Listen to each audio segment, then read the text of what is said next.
So Bad It's Good is sponsored by our friends at Hims. Hair loss isn't just about hair. It's about how you feel when you look in the mirror. Hims helps you take back that confidence with access to simple, personalized care that fits your life. For simple online access to personalized and affordable care for hair loss, ED, weight loss, and more, visit hims.com/sobad. That's hims.com/sobad for your free online visit. hims.com/sobad. Individual results may vary based on studies of topical and oral minoxidil and finasteride. Featured products included compounded drug products which the FDA does not approve or verify for safety, effectiveness, or quality. Prescription required. See website for full details, restrictions, and important safety information.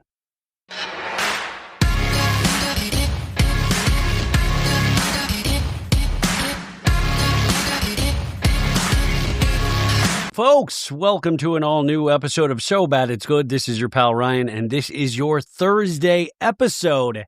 Hell yeah. So close to the weekend. This is going to be a Real Housewives of Salt Lake City recap. I'm sure we'll talk about other things as well, but that will be the main crux of this podcast. And my God, can I say once again, thank God for Real Housewives of Salt Lake City. It is the most dependable thing in our lives as of this moment. They've had banger after banger this season. OC could never. Also, I really am making it my whole personality to shit on Real Housewives of Orange County. Did you see that scene at the ice cream place with Bronwyn and Todd? And like Todd just looked so disinterested. That's how I look when I watch Real Housewives of Orange County. But by the way, tune in on Friday for a full Orange County recap. I'm sure we're going to have a good time. So I just think these ladies, nobody's doing it like them. Every one of these ladies are playing a huge part. There are no weak links. And I got to tell you, my God, you guys, I even thought Heather Gay did fantastic this week. I was like, look at you, Heather, going up potentially against Lisa, speaking your true feelings. Let's have more of that. And so this was delightful, from Mary Cosby getting upset about her own farts to teasing a below-deck vacation that we're going to see next week with Captain Jason and Daisy Kellaher. I mean, something to look forward to, but it wasn't like this was a dud of an episode. And once again, Salt Lake does something so well that other franchises haven't figured out totally how to do it. They will put about halfway through the show, like smack dab in the middle, a scene that is so real. And I'm, of course, talking about Britani Bateman and her daughter. And it is such a real conversation, and it gives such insight. And my God, put this girl on Next Gen NYC, because she might be my new favorite person this week. I mean, the way she clocked in to talk about how she feels about her mom and how she was raised, I just thought, and by the way, I'm getting to an age where I'm like, that's a very well-spoken young woman. I was like, that is a very well-spoken young woman. I'm very proud of that young woman. That's how I was looking. Oh, you guys. Anyways, that's what we'll be talking all about. We'll be going scene by scene. We'll do the whole thing because that's what we do here. How are you? Are you okay? Weird. Yeah. Okay. I just wanted to make sure, because you didn't say anything. So I just wanted to make sure there wasn't any kind of awkwardness, but as long as you're good, I'm good. So let's keep going. Now, I did want to make an announcement. Today I was on the podcast called Heal to Feel. That's HEAL 2, the number 2, and then feel, FEEL, right? That's how you spell feel. You know, as you get older too, you just start forgetting how to spell things. You're like, you know what? That was an elementary school thing to know how to properly spell words. So I was on their podcast. It is hosted by Leot Gerst and Mercedes Javeed. We recorded this a couple of weeks ago. And so I think some people might have expected we were going to be talking about Mercedes and the announcement of her divorce. But no, this was recorded a couple of weeks ago. But their podcast is really beautiful, is that they really kind of go deep with their guests. And they'll have normies like me, and then they'll have they'll have people that are in this field of, psychologists and therapists. And I mean, last week, God, they had Lamar Odom on a couple of weeks ago, which I was shocked about. So go support. If you want to hear me cry about my mom, that's the podcast to hear it. I'm trying to remember everything that we talked about, but I just remember there were some emotional times. They kind of take you through the journey of all of this podcasting and growing up and all of the times that I've faltered in my life. And I don't think anybody's shocked that there have been many. So I thought, hopefully it's okay. Hopefully, if you guys check it out, you'll enjoy it and always go support. I mean, that's kind of my working theory on anything that I'm involved in, is that I just want to try to provide some value. Not only for the people listening, but if anybody invites me on their show, I want it to do well for them. I want, if you see a post about it, engage with that post. So I really care about things like that. So that's there for you to listen to. And I think we've had good shows all week, but check out the one we did yesterday with Raiders of the Lost podcast. We did a full Dancing with the Stars recap, but then we did a whole hour conversation about the horror film genre and movies today. And I really geek out about stuff like that. So go check that out, even if you don't think it's your thing. Who knows? It might be your thing. Okay, here's some Bravo-related stories before we get into the recap. Some of them actually have to do with Salt Lake City. Yesterday, we got the announcement of a new limited series on Bravo, which I'm really kind of interested in. It is called Surviving Mormonism with Heather Gay. Yeah, shock. I did not realize she was involved in the Mormon religion at all. She never talks no. This actually is really interesting because it exposes the dark history of the religion. So this is a 3-part docu-series, and it's going to examine the alleged abuse within the Mormon church. The first episode is going to premiere on November 11th, and then all 3 parts will drop exclusively on Peacock the following day. So this kind of, I was very curious. So they're going to air the first episode on Bravo, and then you have to go to Peacock to watch the remaining 2.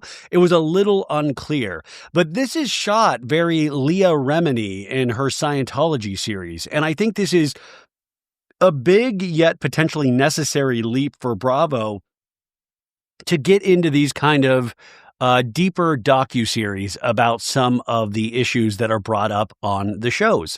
I think this is such a smart move because we see this with so many other networks that delve into this kind of material, whether it be TLC or Discovery ID. These things are talked about, and I think Bravo needs to get in on this because all of this is within the confines of the shows that they cover, right?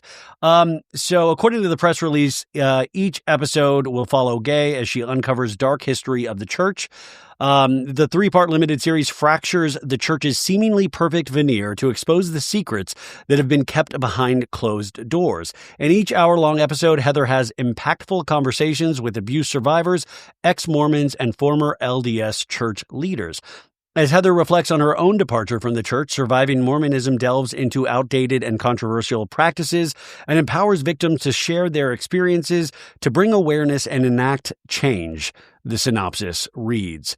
They released a trailer for this, and Heather breaks down listening to the stories of these people who claim to have been mistreated by the church, and she says she feels overwhelmed and horrified. The first episode title is called A Bad Mormon. So her book was called Bad Mormon. This is called A Bad Mormon, and this will set out on her journey to dig into this religion that she spent 4.5 decades in before leaving the religion in 2019, which was also the same year that Salt Lake City launched. The premiere features former Mormon David Matheson, who has been called the godfather of conversion therapy. Now, conversion therapy is a practice where it's kind of like, to simplify it, pray the gay away. Conversion therapy is very dangerous, and I think it leads to a lot of people, trigger warning, unaliving themselves. David, who is now out and living as a gay man himself, details the harmful practices he once practiced and believed in. So this obviously will be a very powerful story of somebody that fully was in the conversion therapy the world, right? So episode 2 and 3 will drop on Peacock on November 12th. One episode is called The Highest Level of Heaven, because remember, in the Mormon church, there are levels of heaven. I always joke about that because I'm like, God, in the Mormon version of heaven, it's almost like a club scene. You got to get like bottle service to get a good table. And I just thought, wow, they've even They've even sectioned off areas of heaven in certain religions, which just seems so weirdly unfair. Because, the people on the lowest level of heaven, I imagine they're still psyched to be in heaven. But then you're like, what are the people doing on the middle level or the highest level? Is there better music there? What's going on? Like, what are the different levels, right? Gay in this episode speaks with a former bishop and later hears from an old friend who shares his allegations of abuse with her for the first time. As she struggles with guilt for turning her back on him, she begins to realize that his experience is the tip of the iceberg. And in the finale, Heather meets with sisters who were allegedly abused by their father and claim there are multiple reports to their bishop and high-ranking church leaders. And these pleas for help were consistently ignored. This is called Change is Gonna Come. So this is very interesting. I do wonder if Heather brought this to the network or how this came about, but however it came about, I think it's really will be enlightening for people that don't know much about the Mormon religion. B, I think I said it opens doors for Bravo to do more work like this. I think investigative reporting on any subject matter is truly fascinating. And just think about it. If this does well, we can get think about getting into the criminal activity of Bravo. If we got into insurance fraud, say, all joking aside, that would be fascinating. We should have, Bravo should have its own version of Dateline or some sort of true crime. So I was really excited about this. So like I said, the first episode premieres Tuesday, November 11th, directly after a supersized episode of Real Housewives of Salt Lake City. I wonder if there will be a connector scene, just like Beverly Hills. You had Brandy and Sheena led us into the first episode of Vanderpump Rules.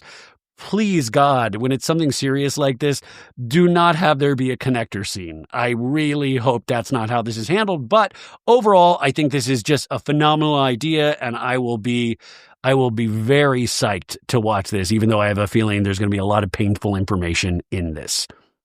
Okay, now let's get into some Real Housewives of Potomac news. We have an update about Dr. Wendy Osefo and her husband, Eddie. This is an Us Weekly exclusive, and the headline reads, Wendy Osefo accuses police of, in, quote, illegal arrest over fraud charges. Illegal arrest. So Wendy is claiming she is the victim of an illegal arrest as she fights her fraud charges in court. On October 17th, Osefo's lawyer filed court docs as part of her criminal case in Maryland. The reality star demanded all charges be dismissed due to alleged defects in the charging document. So the document that they, put out there for the court in charging them, they are arguing there are defects within this document. In addition, Osefo demanded all evidence be suppressed because of an unlawful search or seizure. The Bravo star also asked for all wire and verbal communications to be suppressed because of an unlawful interception. We've seen a lot of these already, so I don't know if you can put the rabbit back in the hat. In the filing, the lawyer also claimed his client was illegally arrested. The reality star's counsel said all admissions, statements, or confessions should not be allowed as evidence because they were unlawfully obtained. The confessions wording here is very interesting. So they go on to say, her and her husband were arrested on October 9th on fraud charges. Wendy also asked that the trial of co-defendants be severed from the trials of this defendant. Eddie was hit with charges over the same allegations. In a separate filing, Wendy's lawyer demanded the prosecutors turn over any alleged evidence they possess. She demanded a list of all witnesses the prosecutors plan to call and any polygraph results of witnesses questioned by law enforcement. Have polygraph exams already taken place in this case? Wendy also wanted to know if the prosecutors had any confidential informants who worked on the investigation and asked for copies of all official police reports. Eddie does not have a lawyer listed in his case as of yet, which is another really interesting wrinkle. They are not being represented together. In court documents, prosecutors claim Wendy and Eddie reported a burglary. We already know all of this stuff already. So this is very interesting because there's no just outright denial. There's no, we did not do this. And this is the proof that we have. It's literally saying, how you arrested us was illegal and this all needs to go away. It seems, I'm obviously not a legal expert, maybe check out the Bravo docket, obviously, but it seems like the weirdest Hail Mary, and there is something very not comforting that this is a filing, that this should all go away because it was an illegal search and seizure and an illegal arrest, which is not very comforting because you just want a denial of like, we absolutely didn't do this and we can prove that we didn't do this. So this actually confused me more than anything. So I'm curious where we go from here and if this will even be looked at seriously in a court of law based on the information that we've already seen. I mean, we've heard about emails between Eddie and Dr. Wendy in terms of getting the money up on stolen items so they can hit their max cap on their insurance policy. So it's a very confusing statement, and it really kind of makes me worry. I mean, I kind of had a shred of hope a couple days ago when Dr. Wendy posted on Instagram. I was like, you know what? Maybe you don't want to believe bad things about people. So Bad It's Good is sponsored by our friends at Hims. Hair loss isn't just about hair. It's about how you feel when you look in the mirror. Hims helps you take back that confidence with access to simple, personalized care that fits your life. Now me, I'm looking in the mirror. I'm starting to get a receding hairline. I'm seeing the hair and I'm not loving it sometimes. And that's where Hims comes into play, because Hims offers convenient access to a range of prescription hair loss treatments with ingredients that work, including chews, oral medications, serums, and sprays. Doctor-trusted, clinically proven ingredients like finasteride and minoxidil can stop further hair loss and regrow hair in as little as 3 to 6 months. You shouldn't have to go out of your way to feel like yourself. Hims brings expert care straight to you with 100% online access to personalized treatment plans that put your goals first. There's no hidden fees, no surprise costs, just real personalized care on your schedule. Think of Hims as your digital front door that gets you back to your old self with simple 100% online access to trusted treatments for real health concerns all in one place. For simple online access to personalized and affordable care for hair loss, ED, weight loss, and more, visit hims.com/sobad. That's hims.com/sobad for your free online visit. hims.com/sobad. Individual results may vary based on studies of topical and oral minoxidil and finasteride. Featured products included compounded drug products which the FDA does not approve or verify for safety, effectiveness, or quality. Prescription required. See website for full details, restrictions, and important safety information. And I think that shows a common good in all of us, is that we don't want to believe that people do egregiously wrong things. So we will find out more, I'm sure, very soon. Okay, let's move to some batshit crazy news, or something that really has befuddled me over the last couple of days. Martha Stewart, we all love Martha Stewart, right? A fantastic Netflix documentary on Martha Stewart last year. If you haven't seen it, directed by R.J. Cutler, I loved it. Anywho, very popular on social media, and she'll post some of her cooking tips, her cooking hacks. And all of a sudden, I saw one with Meredith Marks the other day. Martha Stewart and Meredith Marks talking about how to make the perfect baked potato. Okay, so let me play you an audio clip of this. And this is very real. This is not me doing some weird imitation. This is real. So listen to the first part of this. The women I'm friends with, I can just envision. Hi, I'm Meredith Marks, and this is Martha's trick to making the perfect baked potato. Take a little point of a knife and break the skin. All right, Martha, here we go. And smash. Then you get to, get all your aggression out, and you can think about, maybe some people I know. Looks like snow. Hers looks a little better than mine. Mine doesn't look that good. I think I need to smash another. Who are we envisioning here? Okay. Well, yours looks so good right there. First off, just amazing to see Meredith Marks like this. But what I was really, and you guys got to go see this for yourself, the first time I watched it through, I was weirdly under the impression that Martha Stewart and Meredith Marks, they were in the same room. They were making the perfect baked potato together. And the way this is edited is so deceiving because it doesn't tell. Obviously, this is Martha Stewart doing this herself previously, and they've put Meredith Marks in it.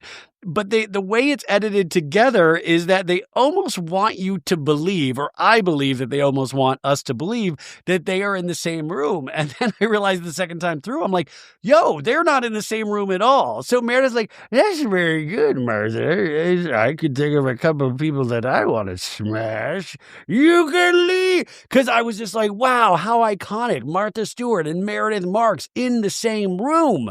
And no, this was filmed completely separately, but I'm telling you, they want us to think that they're together. Anyway, still fantastic work. I highly recommend you check out this. I'm going to smash baked potatoes this weekend in honor of Meredith Marks and Martha Stewart. Also, Meredith Marks was on Watch What Happens Live last night after the Salt Lake City episode. And I love Meredith Marks so much. You know, I feel like she's not really fully clocked in this season like I would see, like I would want to see her clocked in. You know, she's Meredith Marks, so I think that's okay. But I will say watching her on Watch What Happens Live, she was on there with Allison Williams, right? And Allison Williams just started watching Bravo in the last year, and I think she's kind of obsessed with it, and she asked to be on with Meredith Marks. And Allison was talking about Britani Bateman, saying Britani, you know, has the perfect timing, but, you know, doesn't really seem to know what's going on. And it was, you know, very dead on. And Meredith was reacting to this, and I always find it fascinating with Real Housewives that they don't seem to understand how the audience perceives them. And it's one of my favorite things about Housewives is that there's a real strong chance that Meredith Marks has no idea why most of us like this show. And how most of us think that there are certain elements of this show that are just batshit crazy. And I mean that as a compliment. Like, in a sense, this is real life, but I don't think she understands why we find things as funny as we do. Like, because Allison's there talking about Britani, and Meredith's like, yes, that's okay. Yeah, what? What? Huh? And I think that's kind of weirdly beautiful, but also when you are in a Housewives orbit, you get that sense as well. You know, I've met a few in my day now, and they really don't understand. There's like this era of obliviousness, which I really appreciate. And I think Meredith really thrives in that. And if you've had an experience with Meredith in real life, or maybe you're about to have one at BravoCon, I sometimes, you know, she's probably, you know, we all shout out like, the rumors and the nastiness, you can leave. And I think she's always like, ha, ha, ha, but like, I don't think she really understands exactly how funny it is and why it's funny. And that is a common trait with so many housewives. So there's only a couple of housewives. There's usually one per cast that is usually pretty cognizant of everything. And I think in this cast, it's probably Heather Gay, even though I think Heather got lost in the sauce a little bit over the last couple of seasons, just to the overwhelming popularity of receipts, proof, timeline. So I don't know. It's just something that I keep thinking about, and I like it. But at the same time, it scares me. It scares the shit out of me that some of these women don't understand why their shows work. And yeah, I guess it's probably better that way. Anyway, speaking of BravoCon, I got to remember to post the link, but we are doing a BravoCon meetup for So Bad It's Good listeners and also Pink Shade listeners. Mary Payne Gilbert, we are doing a meetup on Saturday at 6 p.m. of BravoCon weekend. We are doing it at the Hard Rock Cafe. I think it's called the Hard Rock Cafe. You just need to sign up at this ticket web link, and it's free. It's totally free to come, but come and talk shop for an hour, and then we're going to stay and watch Amy Phillips's Cabaret Me, which I've seen the last BravoCon. It was fantastic. And if you guys want, come join and get tickets for that for the Saturday night show. She always has special guests. I think it'll be a blast.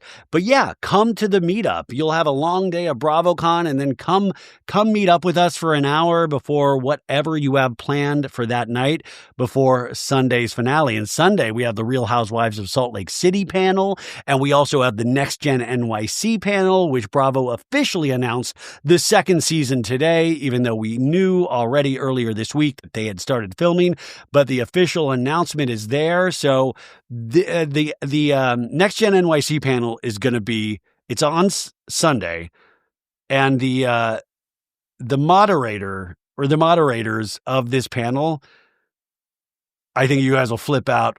I think the next gen NYC panel will be the panel to go to. So that is a little tease. But yeah, if you're at BravoCon, sign up, ticket web link. I'm going to post it. I got to remember to post it on the Instagram tomorrow. It's already in our Facebook group and our Patreon, but sign up free and come party with us. We got a killer playlist that Maritza put together. We'll do some drinks. We'll talk shop. It'll be a blast. So come join us.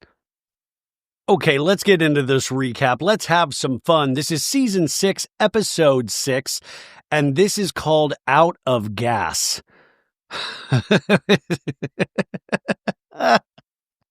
Because by the way, I'm scared to say that Mary Cosby is a farter because Mary Cosby does not like to be called somebody that farts, even though she is the one in the scene that we clearly say admit that she farted. So I don't want to spend too much time on Mary Cosby farting. And by the way, I know a lot of people are so disgusted talking about farting, and I've gotten negative comments in I remember one of the first episodes 6 years ago. I put in, who are we making fun of? I was making fun of that Tyler Cameron from The Bachelor. I think he was doing like an architectural digest or something, and I put in fart noises through the entire clip. It was like, hey, welcome to my abode. And I was like, and I got a lot of negative comments. And so I'm even tentative because I know people don't like, but I got to tell you, I was looking at kids' books and there's a book that says everybody poops, and everybody does, folks. I mean, everybody does, even though some people, it's not their thing, right? But everybody does, and we're going to talk about it. We're going to laugh about it, and it's going to be okay. And even Bravo, they're teasing us with this episode title, Out of Gas. And the description that Peacock gives us says, in the so Peacock, you had one job. They're supposed to put a small description, and their description of this episode reads as such. In the majestic mountains of Utah is a hidden social circle made up of successful women? Wait, what? Sorry, that shouldn't even be funny to me. But somebody forgot to fucking put the actual description in the... Because last week's episode, they have it here. Whitney treats her friends to a wine tasting with psychic readings. Remember, we had Terrence last episode. Fantastic episode, all set in one static location for the most part. This one, they give the overall thesis statement of the show, which I love. It says a hidden social circle. What is this? MK Ultra? What are we talking? Is this the Vanderbergs or the Bilderberg? What are we talking about? A hidden social circle? These people are out in the open, unfortunately. What are you talking about? Peacock, do your job. We start off as we always do with scenes from previous episodes. And we open with the scene with Whitney going, I flew in a special guest from last week's episode. He's a psychic. And I like when Whitney, I didn't notice this last week, when Whitney goes, he's a psychic. She points to her head. He's a psychic of the head. And then we see Terrence, which, by the way, Angie Katsunavis was on So Bad It's Good on Tuesday to celebrate Wife Swap, which I hope you found very charming like I did. But she said Terrence nailed it. Terrence is the real deal. And we have the clip of Bronwyn speaking to Terrence, and he's like, my mom just had a big surgery in December. And Terrence is like, she's your biggest supporter. And it doesn't always seem that way. Make peace with that relationship. Make peace with that like this psychic pretty much told Bronwyn that everybody she loves in her life is going to die one day. Like, it was like, they're all going away. I have to tell you that. And they all have really shitty attitudes towards you. And then we have Terrence speaking to Lisa Barlow. And Terrence is like, he lays out his cards. Who's the water sign? And Lisa's like, my husband. And she's smiling, my husband. And Terrence is like, well, why do you feel like you're just rebuilding trust?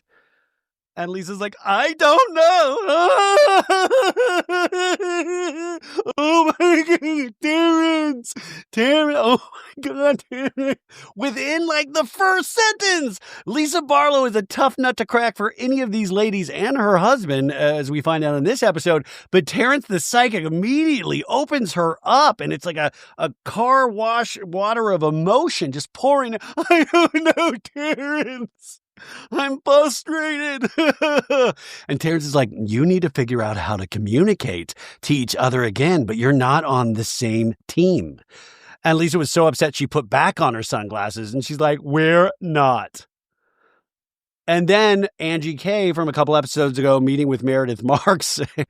Angie's like, when you and I were not in a great place, Lisa was encouraging me to dig up information about family members and relatives of yours. I'm trying to work on an Angie K voice, guys, and all I can really have, I'm trying it right now. There's just like this, it's not a Kyle Richards raspiness where I think Kyle's allegedly a pack-a-day smokers, of just like unfiltered cigarettes of like, what's going on? But Angie, there's a little bit of a husky in the back of the throat. Sometimes I notice. But it's very demure. It's very mindful still. Anyway, she's saying this to Meredith Marks. And then we had the luncheon last week with the psychic, and Lisa is like, I didn't say anything about you to Angie Meredith Marks. And Angie's standing up and points. Angie loves a pointing scene. And it's like, you're a liar. You're a liar. And Lisa's like, you have the thinnest fucking skin and I'm done. And remember, Angie K was wigging out and Mary Cosby got up in her face and was like, you're stronger than this. And Angie's like, I am stronger. And that's why I'm not going back to this shit friendship in regards to Lisa Barlow. And, Angie's trying to make her point, like saying everybody's gone back to Lisa, but I'm not going to do that because she is spreading massive shit. And all Mary hears is that Angie's not going to do what Mary suggested she does. So Mary Cosby's like, what did you just say to me? What did you just say to me? What did you just say to me? And Angie's like, I said I'm not going back there. And then Mary's like, I've gone back? I'm done with you. I'm done with you. And walks out. And that's where we start. This show is so good, we don't even have time for taglines in this show every week. At this point, OC is running taglines every episode at this point. So as usually, we get into the episode, we have the synthesizer hooked in with the choral music of like,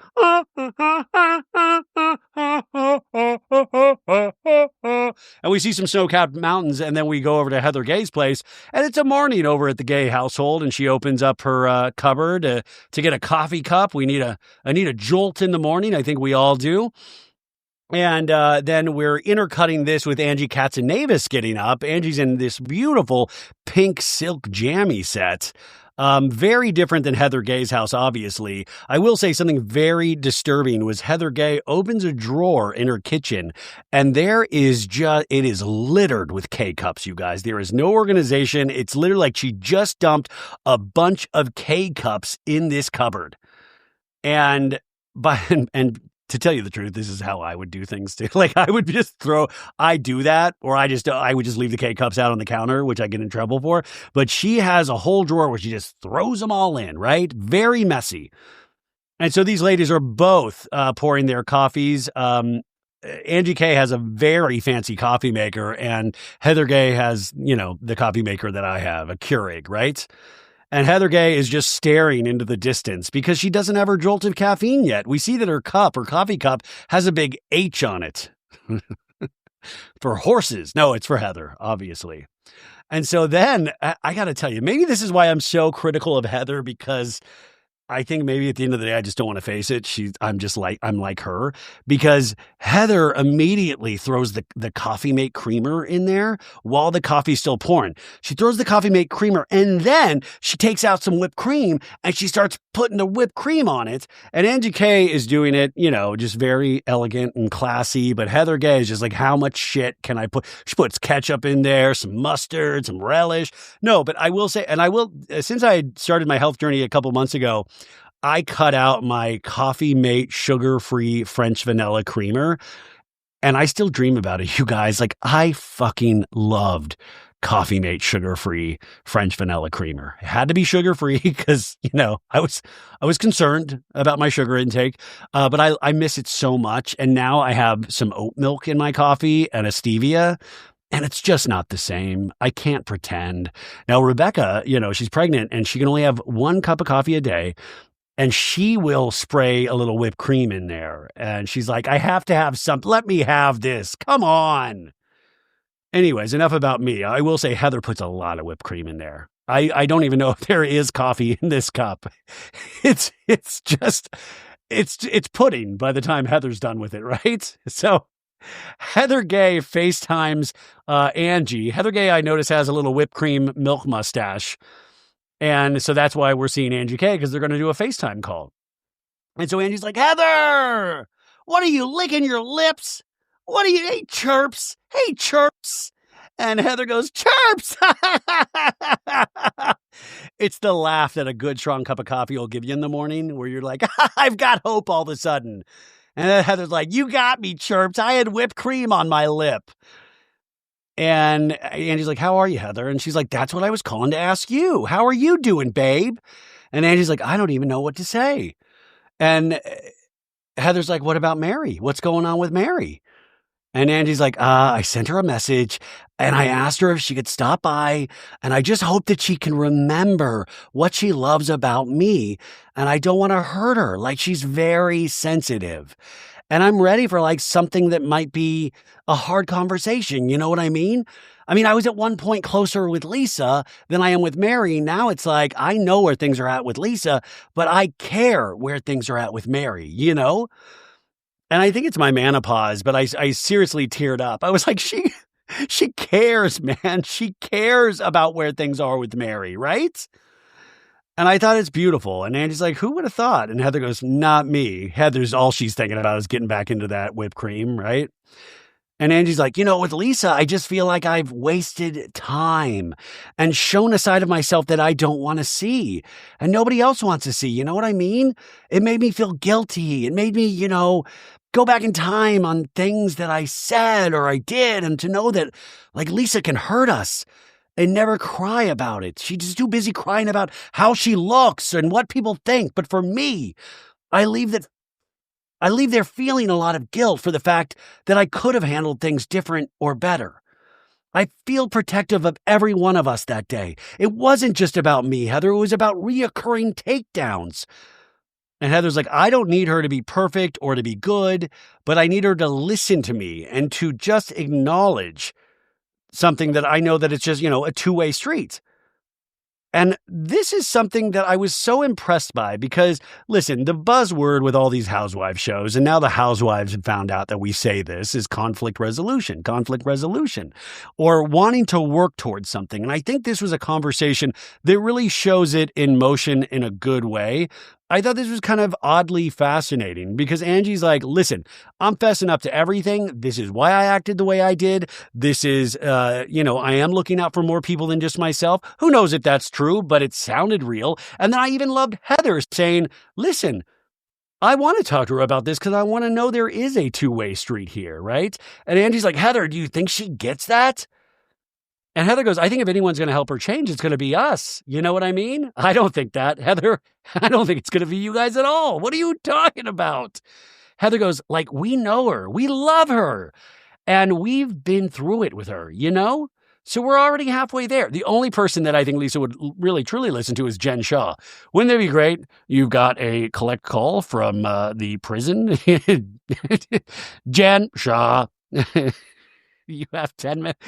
Jen Shaw's like, girl, get your shit together or I'm going to break out Shawshank Redemption like, and I'm going to put a boot up your butt. Anyways, Heather in a Talking Head says she appreciates that Angie's taking accountability. In my heart of hearts, I believe that Lisa is capable of admitting fault as well. I just don't think I've ever seen her do it. Exactly, Heather. Have we seen her do this? And I want to once again preface me being critical of Lisa Barlow. I also want to say, and John Barlow, if you're listening, I love Lisa Barlow. I do. I want her on this show forever. And I hope she works out all of the issues in her life. But the housewives make us focus on human behavior, right? And I think Lisa exhibits human behavior. She is just a fountain of human behavior. And there are so many good things about Lisa, but there are so many troubling things. And there are troubling things about all of these ladies. We've been through it with everybody. Did I think 2 seasons ago that I would say Mary Cosby is potentially the heart of this show? No. Did I think I would ever tell you that Whitney was the reliable narrator of this show? No. Yet here we are. So people can change, and Salt Lake City is a perfect show to show you that in action. Heather goes, Angie, I was sad that Lisa left the lunch early, And she wasn't there for when I announced the trip. And I was like, wait, what trip? And we flash back to that after Lisa left at the luncheon. And Heather's like, I have spoken with Captain Jason and arranged to charter his super yacht in Canawan. And Bronwyn's like, yes! And Britani's like, yee, what? Like Britani's Brittany's face is just amazing. She's just like, Bronwyn's like in ecstasy with her hands clasped, and Britani's like lower than Bronwyn, and she's like, ugh! And she wants to ask, am I invited? Am I invited? And Heather says, yeah, we're going to the islands, St. Vincent and the Grenadines. We're going to super yacht it, and I hope that you will all join me. Now, if you don't watch Below Deck Down Under, Captain Jason, this guy is hot to trot. This guy, every Bravo woman wants Captain Jason. So I figure this is going to be a very horny episode next week. And I'm scared all around. I'm scared for all of these ladies throwing their private parts all over Captain Jason until it suffocates him. That's what I picture happening. Anyways, we flash back to this, or we flash forward back again to this scene, and Heather goes, I told Lisa about the trip. I told her that all 8 of us are going, and I have hope that it'll bring fun, bonding, fun. I mean, if we cannot enjoy ourselves on a super yacht, we are some sad bitches. And Angie's like, ha, ha, ha, ha, ha, where everybody at home was like, oh my God, they're going to retitle the show next week, Sad Bitches, because there's no way they're going to have fun on this trip. I mean, they'll have a little fun, but they're not going to have fun because it's Housewives, right? So we get more choral music. We see more sights. Snow-capped mountains. And Bronwyn is in a scene with her husband, Todd. The Todd father has come out to play once again. And you guys, he's in a great mood. This guy I'm walking on sunshine. Whoa, I'm walking on sunshine. Whoa, my name is Todd and it's time to feel good. No, it's exactly every other scene that you've seen with Todd at this point. So Bronwyn and Todd are at this ice cream joint, and you already know it's going to be a tough scene because Todd pulls into a way too tight of a space where Bronwyn can barely get out of the car. He's like, is this good? Is this good? Okay. And she's like, I can get out. Yes, I'll squeeze. And they open the door and Bronwyn's like, oh, this kid has sprinkles. That makes me want sprinkles. So they're ordering, and Todd, Bronwyn's like, let's see what they have. And he's like, I already looked. I love a man who goes on the internet before he gets there to look at the menu. And Bronwyn's like, I want to have a sundae. I'm going to be naughty, with maraschino cherries. And do you know what you want, Todd? And Todd's like, yeah, I want a raspberry cookie swirl. What kind of maniac gets a raspberry cookie swirl? It's maniac. Okay, so anyways, Bronwyn passes Todd's ice cream over. She grabs her sundae, and Bronwyn's like, I got myself a whole sundae, Todd. Can you believe it? And she's so tickled with herself. Todd's already diving into this ice cream, and he's just staring ahead. He's got like 1,000-yard stare. Also, Rebecca she pointed out to me that Bronwyn has a Judith Lieber purse in this scene, which is an upside-down cone. The purse itself is called an upside-down cone oops. And do you know what this retails for? $4,995. Bronwyn tells Todd, I only got this drink because it has maraschino cherries in it. I get so mad when I have dessert and you take the cherry off of the top, Todd. I always save it to the end. It's my favorite part. And Todd is just shaky. He's like, oh, I've heard about your goddamn favorite part. And there's silence, and then Bronwyn's like, how was New York, Todd? And Todd goes, it was good. You saw your mom and dad? He's like, they're good. They're good. They're good. And I'm like, dude, if you don't want to film, don't film. And at this point, I'm so curious because everybody, immediately that the audience is going to be enraged by Todd. So I feel like Bronwyn, in some ways, is she using the show to annihilate Muzzy, her mom, and Todd, her husband? And it's like, well, we'll let the audience take care of you guys because I am through. Because I just can't imagine why agree to film at all. And Todd is still somehow working under this concept where he seems to not understand what this show is. Like I said this last season, is like, I think he thinks this is like a Nat Geo documentary or something about wildlife. And then he doesn't understand that most of the show is about women fighting, right? It's also about, of course, a sisterhood. That's what we like to tell ourselves. But a lot of it is really deep, dark conflict. And Todd is just so nonplussed in every scene he's in. And then immediately after this little stellar conversation is happening, Todd grabs her cherry, you guys, and eats it. And he's not like, take that. He just eats it. Like he didn't just listen to her at all.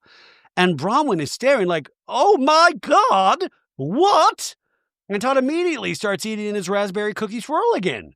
And Bronwyn's like, we just talked about this 30 seconds ago, that I can't stand when you eat the only cherry, Todd. And they do an editor troll where they flash back to 9 seconds earlier where Todd eats the cherry. And Bronwyn is staring like, are you fucking kidding me, Todd? It would be so funny if Todd took it and then put the stem in his mouth, and he did that trick that Sherilyn Finn did in that show Twin Peaks, where she ties it into a knot. If Todd all of a sudden tied the maraschino cherry stem into a knot, check out what I just did with the stem. That's how good my tongue is. Huh?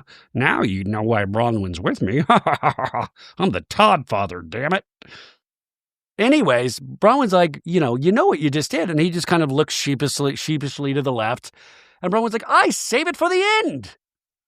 You absolute asshole. She's trying to laugh it off, but she's really boggled. And he's just like, whatever. And then Bronwyn's like, did I send, by the way, also, Todd, if you, let me give you a little pointers. Half a man to a real man. Go up and get her more cherries, man. You got cherry money. Maybe cut back on the Starbucks mugs, collectible mugs this month, and get her a bowl of cherries, right? So Bronwyn's like, did I send you the selfie I took yesterday in my outfit for Whitney's? And he goes, no. You would be so proud of me, Todd. He goes, why? I don't think I raised my voice one time. He goes, that's good. I'm going to give you an A. I'm going to give you a gold star. And Bronwyn's like, I wasn't in any of the chaos, Todd. And Todd just looks at her, and he's always hunched over, where he's looking just 1,000-yard stare, and then he'll look up to her with these eyes just put me out of my misery. But Bronwyn goes, I'm always excited to see where it goes with Lisa Barlow, right? And she came in and we were fine. In fact, she and Angie got crazy arguing with each other. Angie was making valid points, Todd. Lisa does dig stuff up on us, right? She does twist things. People tell her she does, do this threatening, don't start with me or I'll ruin you. But I heard Angie say at one point, I'm not going to be bullied by this. I'm going to stand up for myself, Angie said. I know, Todd, you don't care about the details, because he literally looks like he's in agony. It wouldn't shock me if we found out that Todd had a metal fork and he's just stabbing his leg the entire time to feel something. But he's like, she's like, I know you don't care about any of this. And he goes, at all. And Bronwyn's like, do I get a high five? Do I get something for not being in the chaos? And Todd's like, well, congratulations. And thank you is what you get. You're not getting grounded. I'm not going to have to spank you later. Bronwyn in a talking head says, Todd is over this group of women.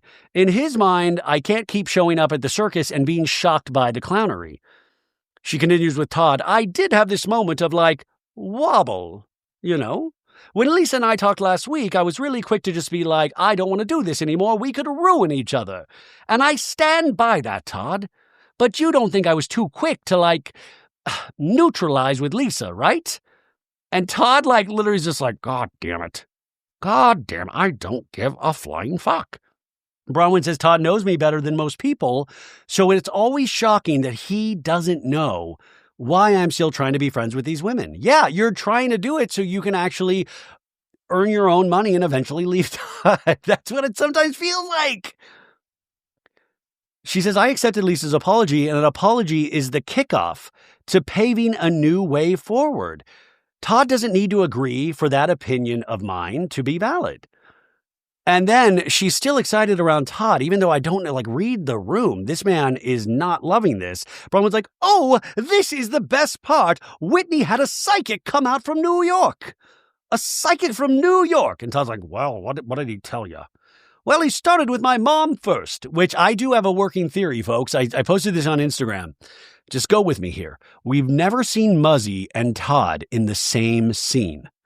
Is there a chance that Todd is dressing up like Muzzy, kind of like Nutty Professor or Mrs. Doubtfire or Tootsie?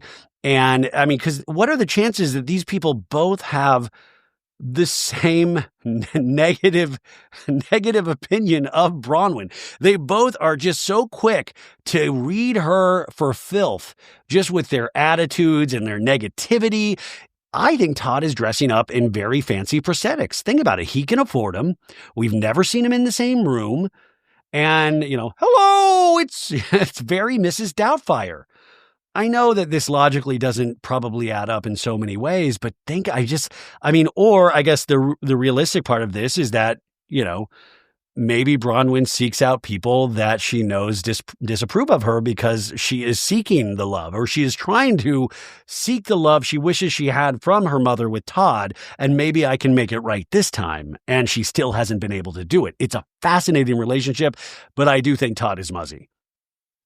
So Bronwyn says, and he was like, this time, this is as recovered as she's going to get. This is what the psychic told me. And then Todd goes, is that his medical opinion? Is that his medical opinion? So a real smart-ass comment about psychics from Todd. And Bronwyn's like, okay, she's finally had enough, folks. And Todd goes, I don't believe any of this. I don't believe any of this. This bull malarkey. I think it's all craziness. It's all craziness. And Bronwyn's like, well, he also said you're going to die by my hands, Todd. No, Bronwyn says, okay, do you feel like you could suspend your bullshit meter for like a second? Please. It really felt like a warning, Todd. He kind of said, it's time to move past this with your mom. And Todd's just staring. And he goes, look, he finally realizes he has to kind of participate. He's like, look, it's probably a 50-50 guess. It's not real psychic ability. It's not. It's a 50-50 guess. I said that. I'm kind of like Todd myself. I said I could do Terrence's job last week. But Bronwyn's very upset that Todd's not excited about the psychic. And then Bronwyn finally goes, you're really bumming me out. I'm trying to tell you something I really enjoyed. And he goes, thank you. Thank you. I'm going to get upset, Todd.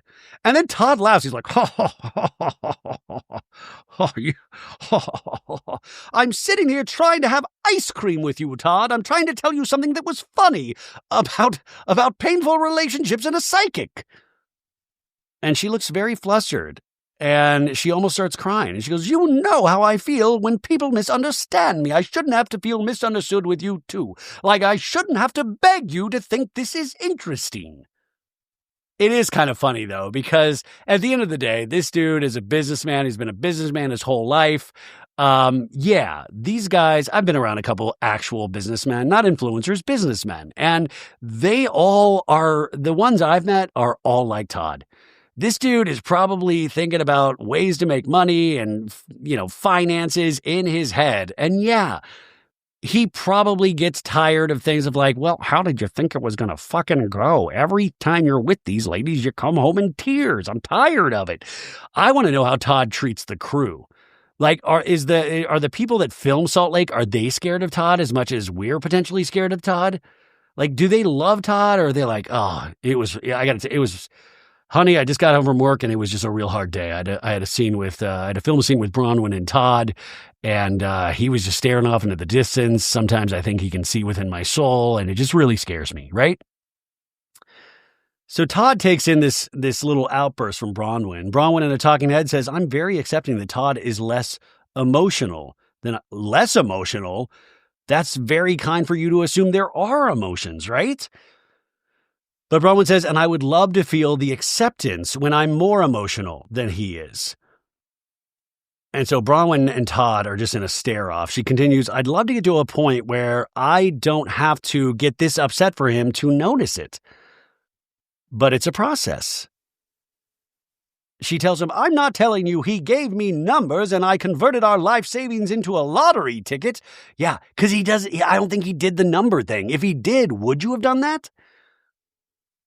She's like, I'm telling you, if it touched something in me, that it's worthwhile, okay? And then Todd raises his hand weakly, like, I got it. And he goes, then it's awesome. It's an awesome thing to do. I'm sorry. Let's all just fucking see psychics. So the rest of us fucking see psychics with cherries all over it. God, I don't even fucking know. Jeez. And now we're in the Lisa Barlow-John scene. Like, every scene is great in this episode. And Lisa's like, hey, John, will you grab me a suitcase? Tin roof rusted. Or 2 suitcases. And so Lisa's packing for this trip already. And John's like, are you sure you can take 2? And she's like, oh my gosh, I don't even know how I'm going to fit everything. And we see all of these clothes, and these clothes all have the tag still on them. So she went on a luxurious shopping trip for the yacht trip already. And Lisa goes, John, remember when we went on our yacht trip and I had 9 suitcases? And I'm just thinking of years of training watching Below Deck episodes. That crew must have hated Lisa, right? And John goes, yeah, I remember that. And I was like, oh my gosh, this is nuts. And John goes, overkill? Yeah, overkill. And John's like, where are you guys going again? Canoan. So I think it's like by the Galapagos Islands. And John just stares at her like, what? And then we do an editor troll where we see Canoan and it is 2,200 miles away from the Galapagos Islands. I'm not good with maps and shit like that either. So I'm very Lisa Barlow. And Lisa says, there's nothing better than when you get on a boat and it's like, oh, I'm just thinking about a pina colada. And then one appears. It's like the best thing ever. I wonder if Lisa does realize there's a crew or if she does think things magically appear on these kind of extreme, very wealthy vacations. Who knows, right? Lisa's like, so I'm sure this will be a really fun girls trip, even though it's only like 3 days. And I'm used to going 7 to 10 because that's how I do it. I do it big. And in this talking head, Lisa's in that like red little number that she's been wearing, but we have a new Lisa Barlow talking head look in just a second. Lisa goes, but I really wish I had some say on the guest list. It would be very different. It would just be Lisa. What are you talking about? Yeah, it would be Lisa. And then she goes, John, I forgot to tell you, I talked to a psychic and I opened up emotionally to him than I ever have with you or anybody on this show. And John just stares at her. And Lisa goes, at Whitney's party. And he goes, okay. He's like, what is this? Well, okay. He brought up us, John. And he's like, do you feel like you guys are having communication problems right now? And John kind of like wryly smiles and gives a shrug like, all of a sudden John Barlow believes in psychics. He's like, well, damn, that guy's good. And there's silence. And then John's like, well, maybe what he was picking up on. And Lisa interrupts him immediately. I mean, it's like really resonated when he said, you guys are having communication problems. Like you're not on the same page with things.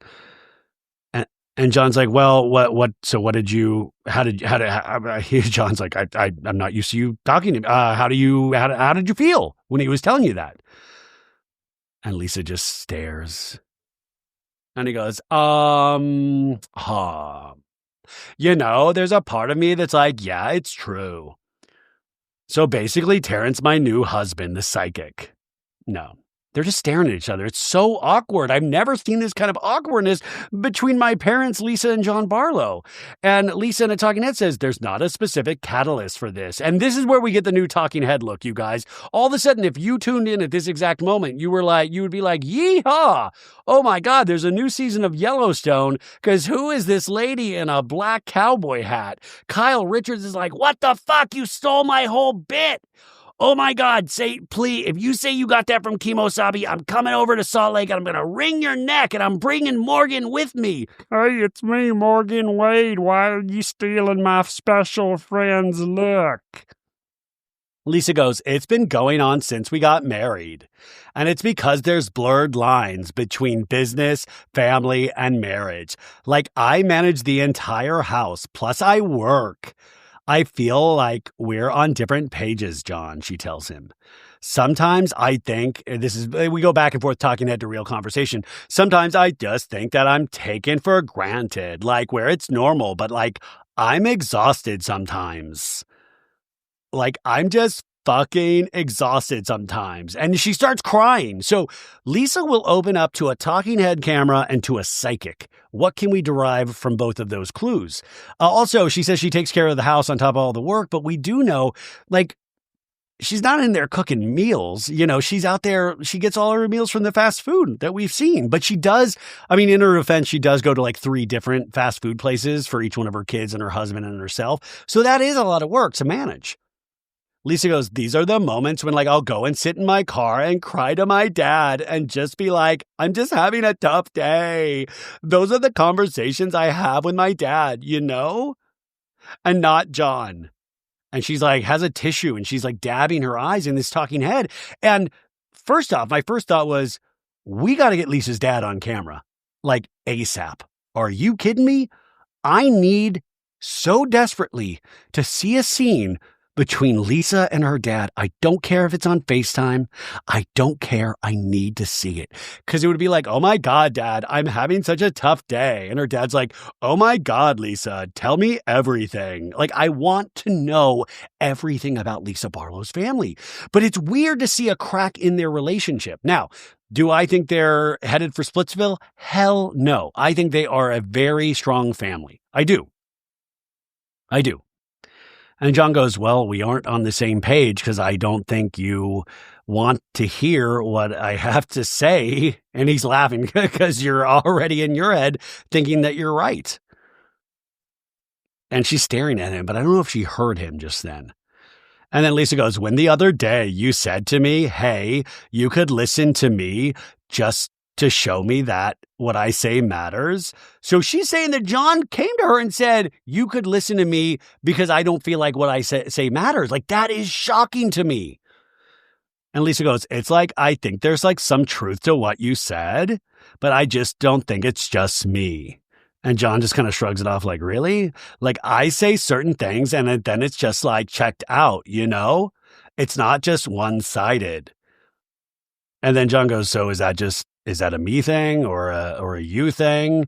And then Lisa goes, no, it's a thing. I don't know, John. She says in the talking head, I don't feel like things I need are always heard. Like, I tell John all the time, treat me like glass.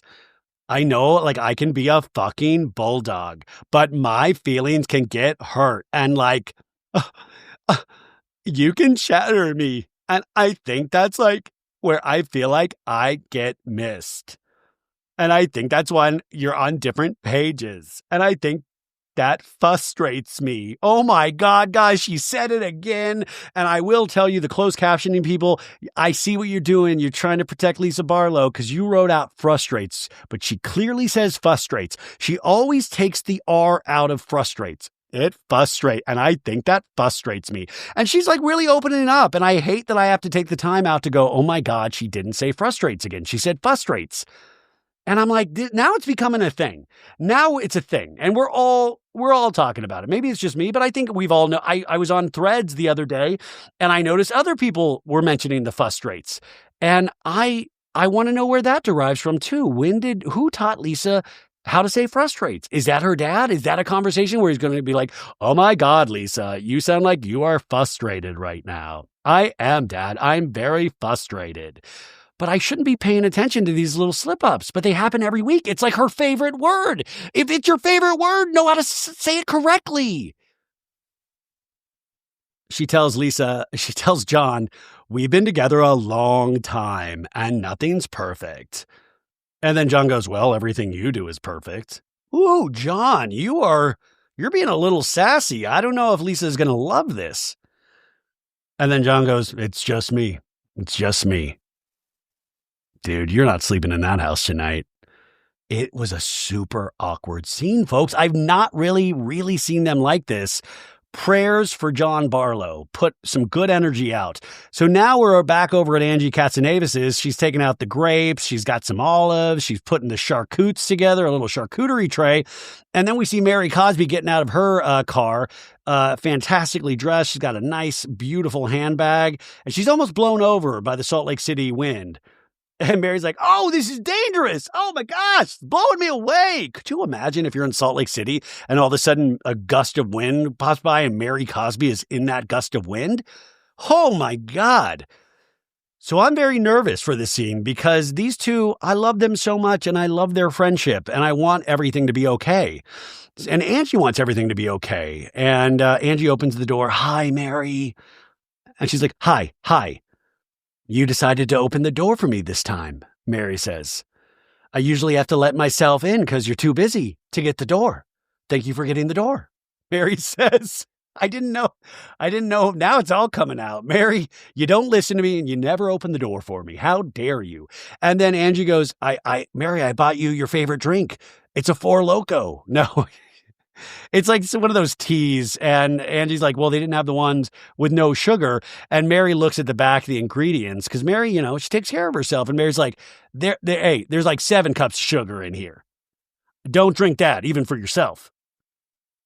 You'll die. You just tried to kill me. That's what you did. And Angie's like, oh, you look nice, Mary. Oh man, this is like a boyfriend and a girlfriend, and the girlfriend wants to break up with the boyfriend, and the boyfriend's doing everything in his power to like get her back. It's that vibe, right? So Angie's like, come in, have a seat. Do you want a water? No, I'm good. And Angie's like, well, I just can't not offer you food. And Mary goes, well, I stopped by to talk because it didn't end good. And I love Mary's like down to business. I'm not here for treats.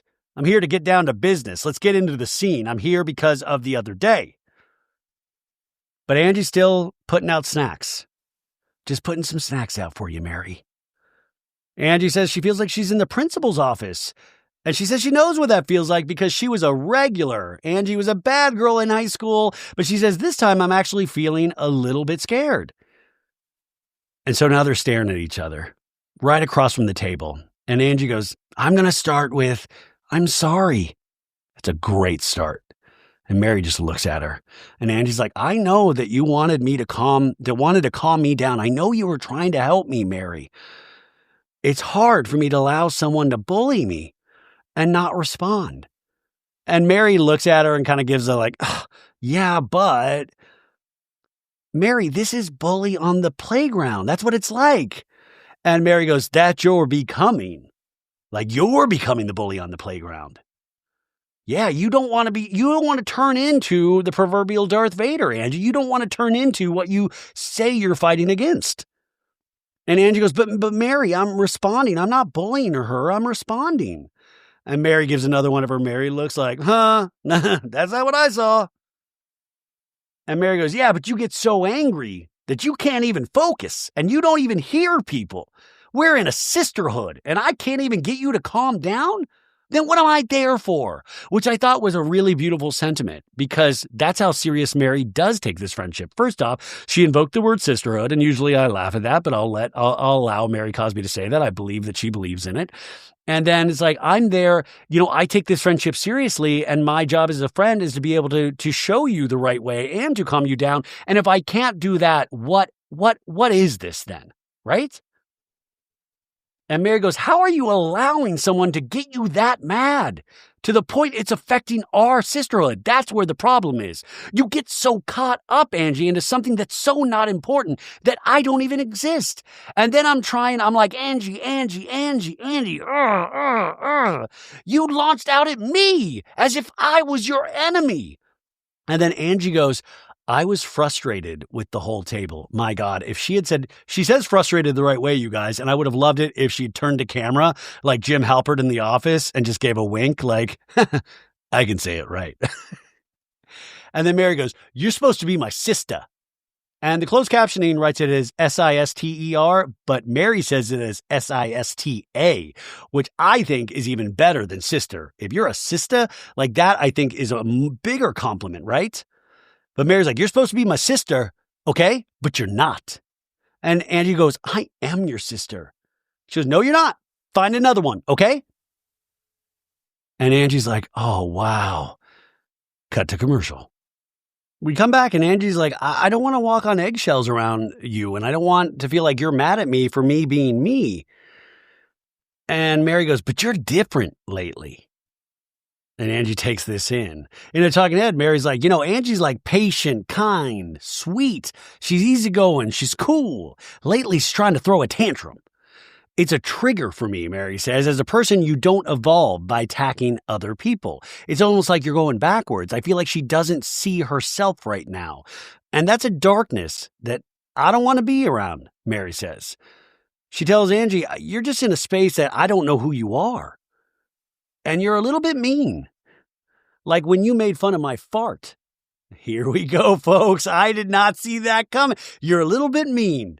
And I was like, uh-oh, here comes an example that's really going to make me think. And it did, but just not in the way I thought. She goes, like when you made fun of my fart. And Angie's like, what? Say, huh? What? And Mary kind of rolls her eyes, just very hurt. Like, yeah, you did. You kept making fun. And Angie goes, made fun of your fart. And Mary goes, yeah. And then we flash back, you guys, to 1 week earlier in a scene that we have not seen with Mary, Bronwyn, and Angie, where they're all cheersing a drink. And Mary tooted. And Mary goes, I just came out. I don't know why I'm farting. And Angie's like, well, maybe you should sit over there away from us. And they're all laughing. Bronwyn's laughing. And Angie goes, yeah, sit away as far away from us as possible. And then we flash forward in this scene. And Angie goes, well, if you've got gas, I'm just going to place myself away from you. And Mary goes, if I got gas. And then another part of this scene that we never saw where Angie goes, at least Mary's warning us when she's ripping. Mary's got gas. What else should we cover today? You usually smell good, Mary.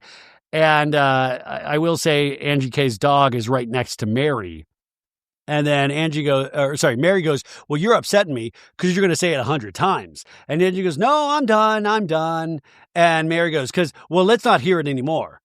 And Angie's like, yeah, we're done with the gas. And so that was the scene from a week ago. And this is what Mary's talking about. And Mary goes, first of all, the dog farted. And then we see a shot of Celia, the beautiful manicured dog. And Angie kind of like, her eyes are like, is this really am I here on this earth? Is this actually happening? Just like the audience. I was like, is this really happening? First off, Mary admitted in that scene to farting, and now she's blaming the dog. It was Mary at first, but then the dog, Mary says, started farting. This Celia has a problem, according to Mary.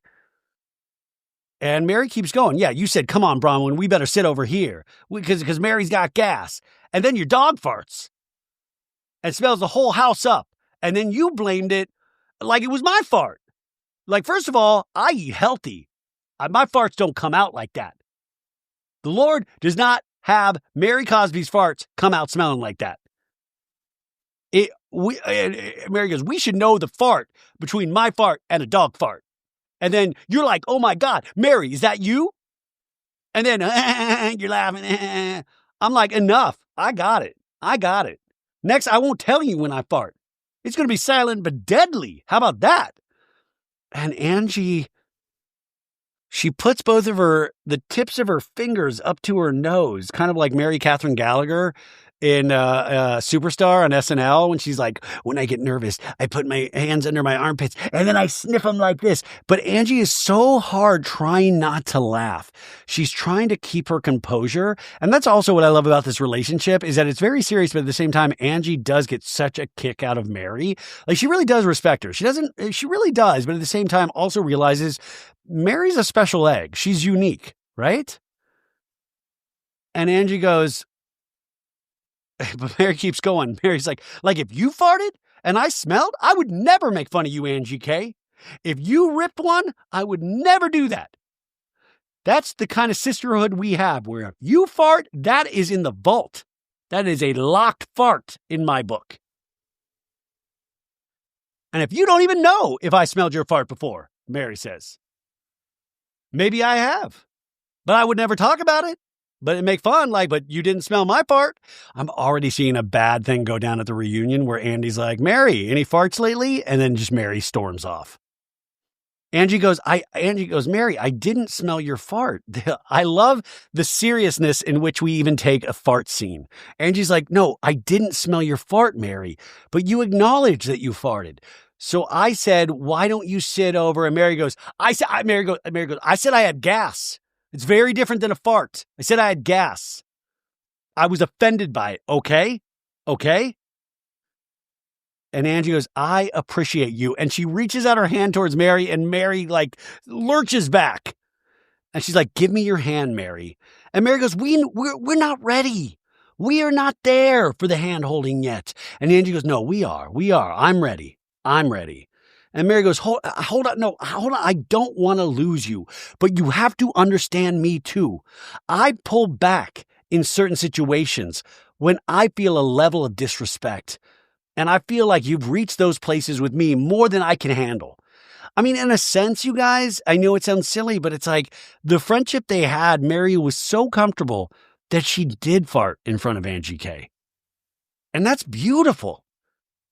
That's the kind of friendship that I don't know if yeah, but that's the kind of friendship when you know somebody so intimately. And I'm not being creepy, but it's like, yeah, you farted, man. We are all human. And I still love you. And I'm not going to make fun of that fart, right? But Angie's really taking this in, just giving it thought. And Mary in the Talking Head says, I don't let people in. I'm built that way. But when I do, you know what you mean to me. You know I have you on a pedestal. Which, by the way, a pedestal would be great to put Angie, because if she's at a higher level than Mary, there's no way Angie could smell that fart. Just because I think farts they disperse at the level that they're let out at, I believe. I'm not sure the science, right? But Mary goes, I want the best for you. I want you to thrive. I want you to always win.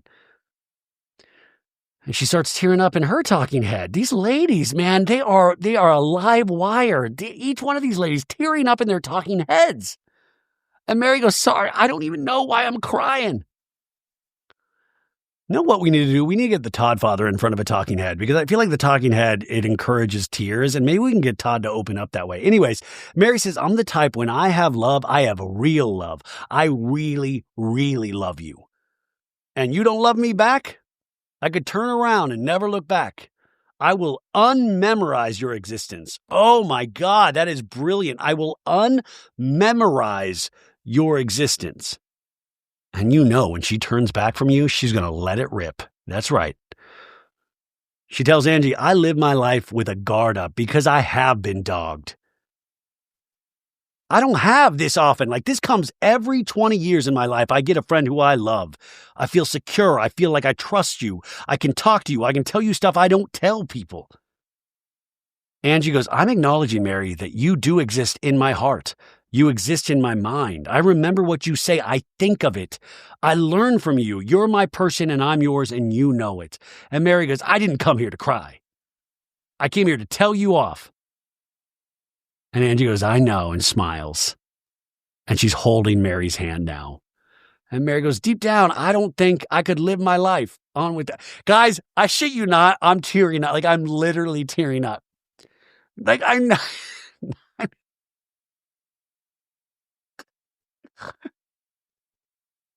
I'm actually tearing. I thought this was so beautiful. I did. I thought this was so beautiful, of two people telling each other that they love each other. This isn't like a sexual thing. This is friendship, right? This does make me believe in sisterhood. I want to see these kids with traveling pants. I love this so much, because Mary is somebody that has been deeply wounded and hurt by her life. And I believe everything that she says. And so she is so fiercely protective that she will drop you in a second if she feels disrespected, because that's how much it hurts for her to open up in this way. And Angie's just staring at Mary and goes, thank you. And then Mary goes, but you got to get it together. And Angie goes, I know that. I love you deeply, and I will work on myself.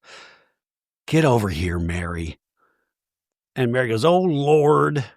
And Angie's like, I know. And then they embrace, and Mary's smiling. She's smiling. And the only thing that would make that scene better is that when they're hugging, you hear a... Sorry, Mary, if somebody plays you this clip, I love you so much, and I never thought I would say that. I like you have been hurt. Anyways, now we see Heather pulling her new Range Rover car or whatever up, and she goes into, where is she at? She's at Katie Waltman, some store, right? So we're about to see a scene of shopping. She's actually meeting Lisa Barlow, and Lisa Barlow gets there, and Lisa's like, oh my God, I'm so excited for this trip. We get to use our passports. We get to go on a super yacht. Like, can I make a request? And Heather goes, well, it depends on what your requests are. And Lisa goes, can I bring glam? And Heather goes, no. And Lisa's like, what? And then we flash back to remember the Palm Springs trip where Lisa was freaking out going, I have glam in Monaco. I have glam in Saint-Tropez. I have glam everywhere I go. And then we flash forward to this scene and Heather goes, no, you can't bring glam. And Lisa goes, oh my gosh, you're going to have to help me with my makeup then. Every day. And then Heather goes, well, I'll have Whitney help you. And Lisa goes, ha ha ha ha. She can do like a sparkly eyeshadow and a dark lip. And Lisa goes, I'll pass on that. I don't want to look like a fucking clown. And Heather keeps going. And then Angie can blow out your hair. And then Lisa goes, that's a hard pass. And Heather goes, you don't trust her with your hair? I don't trust her with anything, Heather. And Heather's like, what? And Heather goes, well, she's coming on the trip and it's for 3 days. And then Lisa goes, oh, that'll be nice for Angie because she's never been on a luxury trip like that or on a yacht. And Heather rolls her eyes. It'll be cool. It'll be like her first experience on a nice boat. And like, you know, Lisa just thinks she served, right? And Heather goes, I'm not going to haze Angie, much like you two keep hazing each other. And Lisa goes, you know, I am sick of her. Like, her attacks, like, I think she gets a little high off of it. And Heather goes, I do not see that on her at all. She was crying. She was upset. Crying about what? Because she's a mean bitch? Lisa doesn't have a gift with words. Like, she just is like blunt trauma. She'll just fucking hit because she's a fucking cruel bitch. Is that why she's crying? Because she's like, I feel bad a little bit about being a mean bitch. Heather goes, Lisa, if she's a mean bitch, you're a mean bitch. And Lisa's like, say what? And Lisa goes, Heather, I just want to know what you think I did wrong because in my opinion, Angie shouldn't have started by being nasty about my kid's brand fresh whoop. You know, like that's disgusting to me. And Heather goes, no, I know that was hurtful. All of a sudden we get our trope, you know, where we flash over to somebody shopping, some poor girl that's like, what the hell's going on? I do love, in a sense, when it's an active store and there's like a full blown conversation. It's just like, ladies, buy your shit. Like do it on the front patio. But Lisa goes, but then she goes low and low and lower and lower. Like, hey, you want to call me a bitch? Hey, here, I'm here or here. I'm seriously sick of her nasty, nasty digs. She's always commenting. And Heather goes, I think she's sick of yours too. I didn't dig at her. And Heather goes, are you kidding me, Lisa? Are you kidding me? I mean, what you're saying that you hate about Angie is exactly what you did. How is what you're, you know, like, what are you talking about? And Heather's like, how is what you're doing different? How did I go low? It's time to get low. Get low. And then Heather goes, Soup Man? The Soup Man? And Lisa's staring at her like, what? Who is the Soup Man? Heather says. And Lisa goes, she just said I cheated on my husband. And I'm like, I don't know. Why don't you worry about your suit man? And then Heather goes, suit man or soup? Like S-U-I-T or S-O-U-P, right? And then Heather does a motion of eating soup. You know, it's like, okay, soup, you're eating soup. And then Lisa goes, suit. I said suit. And Heather goes, oh, we thought you said soup. I don't know why you thought that. And Heather's like a guy from the soup kitchen. I was going through every time she's brought me soup. In a talking head, Heather goes, learning that Soup Man is actually Suit Man clears a lot of things up. First of all, he sounds hotter. You know Heather's going to lay a stinker of a joke in a talking head, right? Heather goes I was like, who's Suit Man? And Lisa goes, nobody. He's nobody. But why did she say I cheated on my husband? First off, Angie K. I had not seen this episode when I talked to Angie K. At the time, the show said Soup Man. That's what the closed captioning said. That's what I heard. That's what a lot of us heard. Everybody was then like, no, she said Soup Man. And even Angie in that interview goes, I don't know, Soup Man or Suit Man. She also said in the interview on Tuesday that I was like, is Suit Man a recurring character or Suit Man? And she goes, no, we don't really talk about it at all. So I don't think there's any actual Suit Man, even though people have tried to say that it's, Alex Cooper and Sophia Franklin's Suit Man from their fight years and years ago over at Barstool. But I think it's just something Lisa said, right? But we'll find out. Heather says there is no Suit Man and there is no Suit Man. She's just throwing shit at the wall to see if it sticks. Heather says, there's a reason that no one ever rides hard for you, Lisa. And I think it's because they've all been burned by you. And everyone at the table has a history with you. And Lisa's like, okay, oh my God, okay. But everybody has this history of you where you have gone low. And then Lisa goes, maybe I shouldn't go on the boat trip. And Heather goes, no, but you have to acknowledge that we have come a long way. But our history is dark.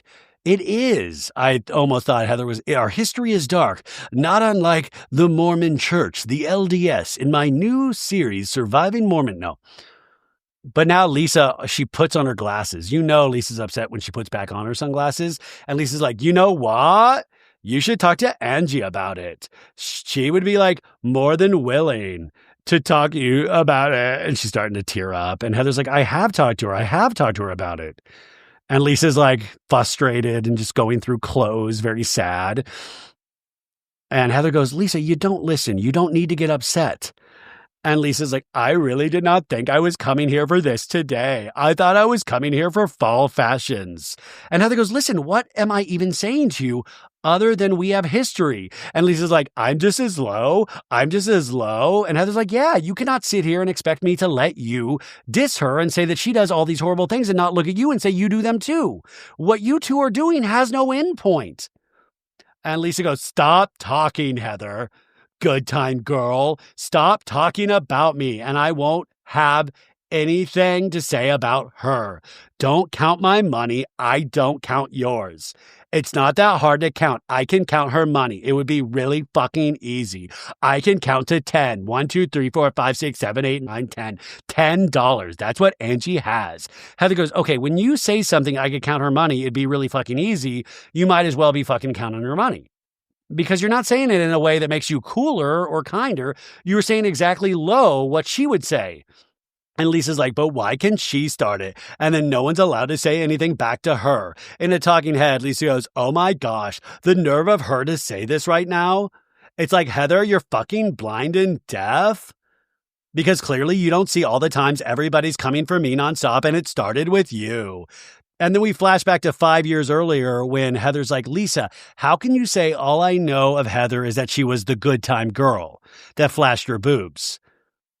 I would have been ejected from school for that. And Lisa in that scene is like, I know, keep coming. Who's next? Who wants to take on Lisa Barlow? Lisa in the talking head goes, you know how much I put up with Heather? I'm glad I could give your book a title. Good time girl. This is bullshit. Lisa tells Heather she doesn't want anyone to say anything back to her. She does it to Britani, and Heather's like, you said so many nasty things back to her. You said a million nasty things back to her. And Lisa's like, she called me a bitch. And I'm like, thank you. Amen. Here, roll call. I'm here. Heather's like, I'm not saying this to hurt you or to drudge it up. And Lisa's like, it's not hurting me, Heather. And Heather's like, I'm saying it so you can see that it's never going to stop. Unless we acknowledge it and I say it to you, Let's really quick stop because Lisa's checking out with all of the things that she bought. And I hate to bring this up, but the camera did focus on it, so I do want to talk about it, is that she is paying with a huge wad of cash. Okay, we shouldn't be worried, right?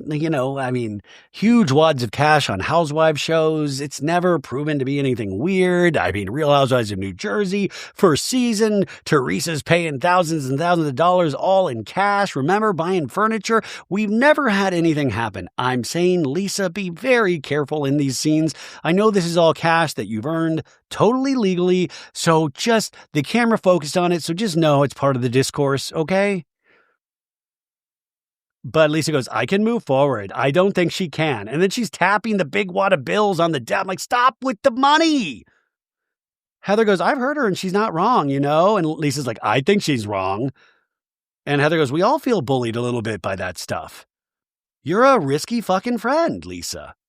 Look at the big balls on Heather. Where did Heather get these big, gigantic Gina Kirschenheiter's boyfriend Travis's balls? These balls, Heather, where did this person come from? Am I seeing a Heather that's standing up for herself? That is wild. Lisa goes, I didn't feel like I am, and I'm sick of being labeled that way. I don't feel bad about it. I think she needs to take accountability. And I told her, I'm like, I just want to get my kids' product. And Heather keeps going, you're not going to win. Nobody's going to win. She wants to win something and you're both losing. I'm trying to move forward with you right now. And I'm hoping this trip will help us bring it. Shit, my God, Lisa just keeps waving these bills. I thought she was going to start dabbing her makeup with them. Heather says, until you really clear it up or change, it's never going to go away, Lisa. God, that's a lot of cash. Cut to commercial. Okay, here's another insane scene. Very serious. We have Britani Bateman.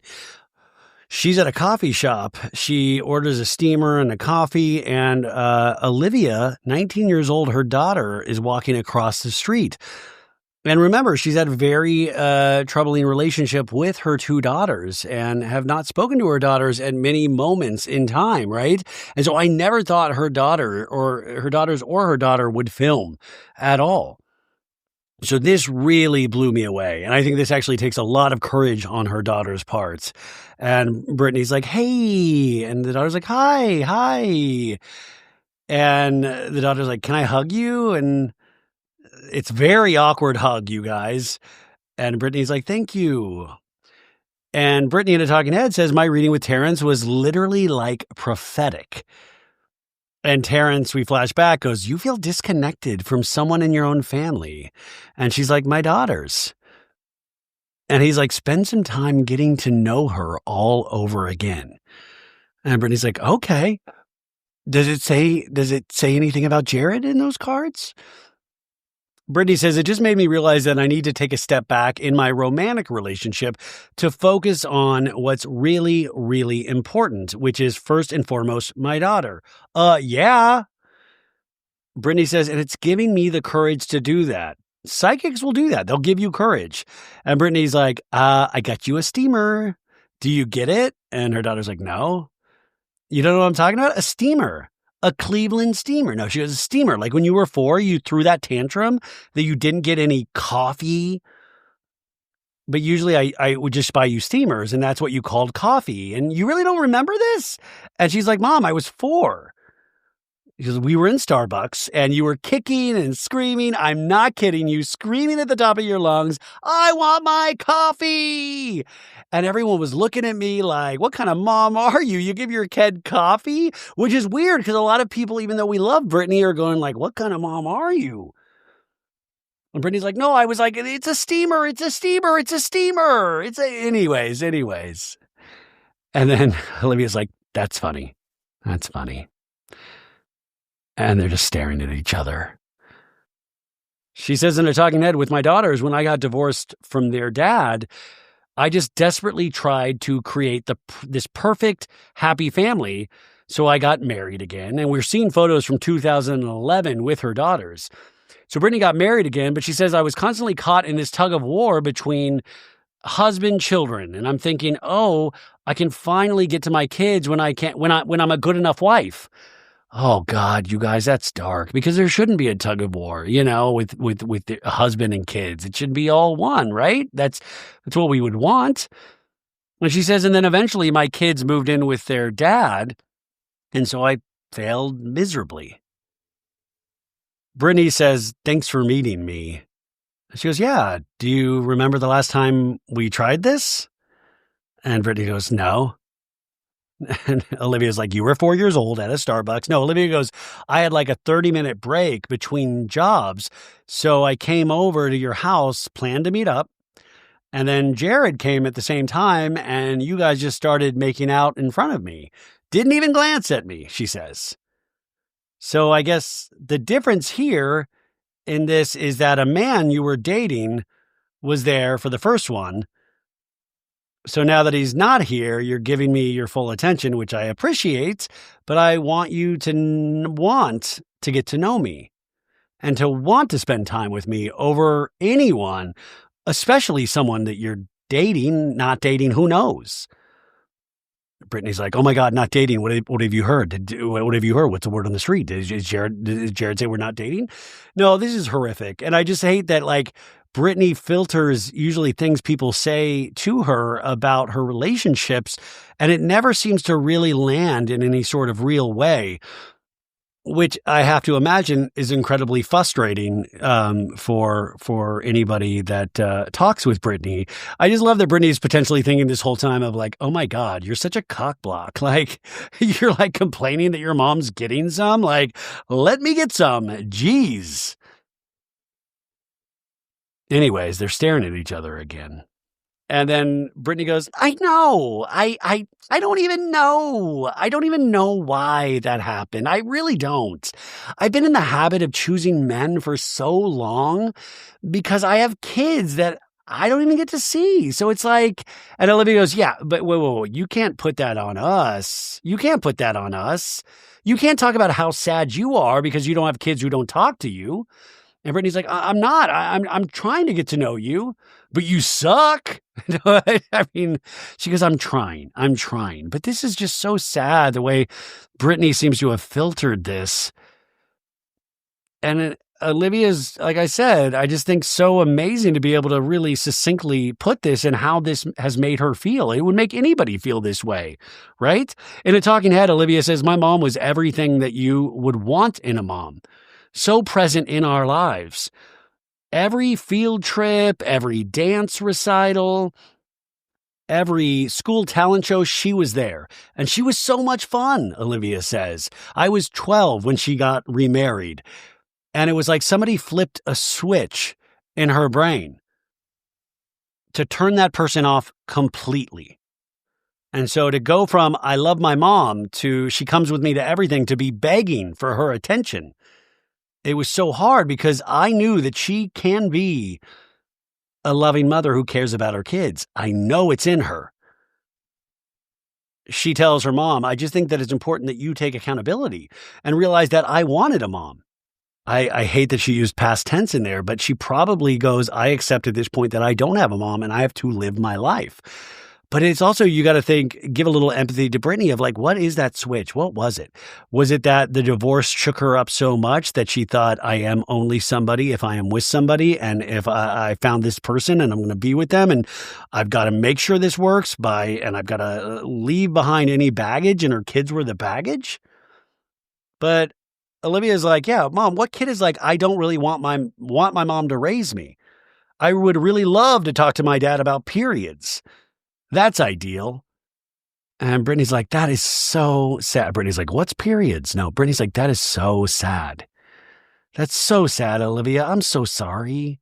I don't know. I don't know how to make it better. That's the truth of it. I don't know how to make it better." And she starts tearing up. She goes, "Because I can't go back." And Olivia goes, "I know that. But I put myself in your shoes and I was like, I would never do that." Oh. And Olivia goes, "So why did you?" And Brittany's like, "I don't know, Liv. I don't know." Olivia says, "I feel like it's important for you to figure out why you prioritized relationship with a man over me." And she's doing it again. And Olivia goes, "You need to figure this out so it doesn't happen again, because that truly is my worst fear." I don't know what it takes for Brittany. It's like, What does it take? Everybody in this group to say Jared's not good for you, your daughters to say that Jared is not good for you, the audience to say Jared is not good for you.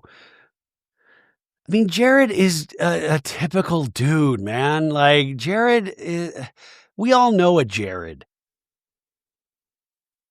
And I think you fall so in love with the image of something or with what this could be or this type of person. And this type of person isn't really anything to look up to or want. This is real. Your daughter is real. Olivia's tearing up as well. They're both tearing. And Olivia says it did kind of feel like it was me. Like I was the issue here. And Brittany's like, I'm so sorry. Of course it's not you. Of course it wasn't you. It was me. And she's like, then why? Then why did you do this? And Brittany's like, I'm just so sorry. I'm so sorry. And they're both sniffling. And Brittany's like, you're my precious baby. Oh, is Jared calling? No. You're my precious baby. And Olivia goes, that you know nothing about. And Brittany's like, that I really want to get to know again. I would love the opportunity if you'll let me. And her daughter's like, I just don't want to get hurt again. And Brittany just says, I'm sorry again. And listen, the show is usually a great motivator to sometimes work on relationships. And I think Brittany is getting another chance. And I really, really hope she doesn't fuck this up. Like, really. Like, this one made me really sad. So now we're in a scene with Heather where she pulls up at this park and Meredith pulls up as well. Am I forgetting, like, is Meredith like a horrible driver? There must be like documentation in other seasons that I'm forgetting because Heather is like, Meredith, first of all, are you driving? And Meredith's like, I left the key in the car too.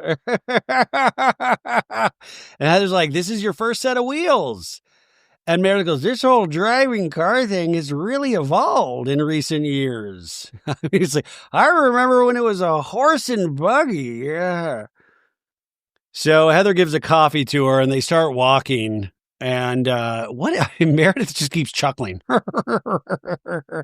So it's been a tough 24 hours, Heather. And I was like, what happened? Well, yesterday afternoon, my throat was getting sore. And so I went and grabbed the cold ease and I didn't even chew it. And I chipped a tooth on the candy somehow. And this tooth right here, Heather, this tooth right here. And then I somehow was walking into my bathroom and I kicked the corner of my shower. This is why you just take baths. And my toe, I just stubbed it. I stubbed my toe, and the toe is purple, Heather Gay. And Heather's like, you're wearing these shoes to walk? And she's wearing these, like, blue high-heeled, like, boots. And Meredith goes, honestly, it's easier because my legs are conditioned to being in heels. So it's healthier. Yeah, it's healthier. It is. And they're walking around these like kind of the snow area in the park. And Meredith's like, this is so beautiful. Where are we? You're in Salt Lake City. Oh, I thought so. Yes. And Heather's like, we're going to have snow for the next couple of weeks, actually. And Meredith goes, just like our lunch, that was a very pretty environment, but not such a pretty dynamic. And Heather goes, the garden party that quickly turned. Well, I went shopping with Lisa, Meredith, and there's a part of me that I felt like I wasn't getting through at all to her. And I love Lisa. I love our friendship. And I want to defend her, but I also don't want to be a fool. Because I was not Lisa's friend for 4 years. It's a very recent friendship that we're developing. And so this is the first time I'm kind of seeing how she pulls you in and like kind of slings the mud. And I used to think she was truly fearless, but now I'm wondering if she were more fearless, she'd say these things to our face and not drop them in other people's buckets. In a talking head, Heather goes, it feels like all the pieces are kind of falling into place. Lisa has a very specific move, and it is to dig up dark skeletons. She did it with Meredith. She did it with Whitney. She's doing it with Angie. She keeps repeating the pattern. I don't know why she does it, but she should have evolved by now. Oh, damn, this really is a Lisa takedown season. Heather says, Meredith, it made me think, why did you let Lisa off the hook at Whitney's party? And Meredith goes, the thing is, when Lisa and I had our falling out a couple of years ago, she did profusely apologize about saying I slept with half of New York. She apologized to me for years. And Heather goes, and you know why? Because she was caught. She was caught red-handed. She caught red-handed hot Mike. And she couldn't deflect. She couldn't avoid. She couldn't bob and weave. She was caught, so she owned it. And I felt like at Whitney's luncheon, she was caught. And I'm surprised she just didn't just own it. And Meredith goes, my view, you're going to be surprised, but my view is not set in reality at all. My view is when somebody shows you who they are, you deal with them accordingly. It's usually believe them, but I'll take it. Yeah. But what if she didn't? And Heather goes, I mean, Meredith, she did. God love her. We've known this woman for years. It tracks. And Meredith's like, okay, whatever. You know, she's never going to say she did it, and she's sorry. But it's kind of what Angie was saying. You know, she's done it to everybody at different times at that table. And it makes me doubt Lisa, and that's why I believe Angie. And Meredith's either really taking this in and listening, or she's just thinking about her chipped tooth and her stubbed toe. I mean, look, Heather, from my standpoint, I don't have a great track record with Angie. So at this point, she said she didn't do it. I have to give her the benefit of the doubt until I have something coming to me that tells me otherwise. I'm blind. I'm like Stevie Wonder. I'm completely blind. In a talking head, Meredith goes, look, from what Lisa has told me, I believe Lisa. Like, is everything that comes out of Angie's mouth just gospel here? What about the commentary on your Barbie scissor kicks, Heather? And we flash back to a couple seasons ago where Angie, remember telling Whitney, everybody is saying that perhaps Jen and Heather were in their room doing Barbie scissor kicks. And Lisa's like, Barbie scissor kicks? I forgot that was also one of those working rumors that Jen Shaw and Heather Gay were doing a little of the scissoring action. And then Mary's like, was she telling the truth then? Who knows? Heather goes, I don't want to be in a friendship with Lisa where I have to like keep her at arm's length or watch my back or wonder if she's only like not digging up dirt on me because she's not mad at me right now. Like, I just don't want to be in a friendship like that. And Mary's like, well, no one should be digging up dirt on their friends. Anyone who's doing that is not a friend. But they're a damn good housewife. Also, what dirt do you have on Lisa? If you're listening, what dirt do you have on Heather? Heather goes, I believe that Lisa's done that, though, and I believe that she did that to you. It's going to keep happening if we just keep looking the other way, and we're going to have resentments. I don't want to be in a friendship like that. I really don't. She says in a talking head, she says it's absolutely ridiculous that Meredith would even think this is something that we can just overlook with. She may have, she may not have. But, you know, girls will be girls. Heather goes, I like how fucked up we all are. I just want us to be able to acknowledge when we are fucked up and move on. A lot of us have been able to say we're sorry, but I would love for Lisa to say she's sorry for a few things too. That is really fair, you guys, even if you're the staunchest Lisa Barlow supporter. Meredith says nothing, and we cut to our final commercial break. So now we're in a scene at Whitney's place, and Angie and Mary Cosby come over. They're mended their friendship now. And Whitney's like, all right, so one of the most important things about this trip is the preference sheet. And we're leaving in a couple of days, and you still haven't done yours, Mary, and I think you're going to regret it if you don't. In a talking head, Whitney goes, I am so excited to go on a super yacht. And I will tell you, remember, like Heather and Whitney especially, they are huge fans of Bravo even before they were cast. And so you know they watch Below Deck, you know? And obviously they're not paying for this. Bravo, this is great cross-promotion, right? Whitney goes, we all got to fill out a preference sheet, which is everything you want on the trip, so that you can be waited on hand and foot. It's like next level, super bougie. And we flash back to Heather and Whitney talking about the preference sheet where Heather's reading off, please tell us what your ideal breakfast looks like while on the upcoming charter. And Heather's like, wake up, huevos rancheros, overcooked bacon, no thank you, eggs Benedict, and some donuts. And then we see Meredith on her preference sheet going, I'm not really into breakfast. You have Xanax? And Lisa's like, you can go to lunch. Go to lunch. Heather goes, ideal lunch is drunk food. And then Lisa goes, I want dark tanning oil on the boat. I want dark tanning. It's like, for lunch? Whitney's like, I'm going to say must have glitter spray. This is going to be an epic trip. Whitney goes, but the bougiest one out of all of us hasn't even done hers yet, which is an even bougier move. Whitney goes, Mary, if you don't put it on there, they're not going to source it. So you gotta get that thing going. And Angie's like, Mary, you do like things a certain way. You know, you probably have the strongest preferences. And we flash back to that Santa Barbara, the Trixie Motel episode, where Mary's like, do you guys have 2003 Dom Perignon? And Trixie's like, no. And Mary's like, Zoinks, what? Which, by the way, 2003 Dom Perignon retails for $2,300. Ooh, Mary! Mary tells Angie, just put 2003 Dom Perignon, okay? Put parfait for breakfast. Parfait, yogurt parfait. Put 2003 Dom Perignon. She says, my yacht vibe is pure luxury, Mary says. Mary also wants lots of blueberries. Egyptian cotton sheets, you guys. Egyptian cotton sheets. And Mary's like, Whitney goes, do you want organic blueberries? Yeah. Yeah, I do. And then Mary says, once again, put 2003 Dom Perignon. Mary says, I have been on a yacht before. I love it. It's something about a boat for me. It just feels like at night, it feels like it's just rocking you to sleep. And maybe because I was never rocked to sleep, so I just got it from the boat. Damn, that is dark. Also, the boat is great because you're on the open air. You know, if by some chance any of the housewives had any sort of gas problems, you can go up to the top. Nobody's going to know. And Angie goes, Mary, do you like coffee or tea? And Mary goes, always tea.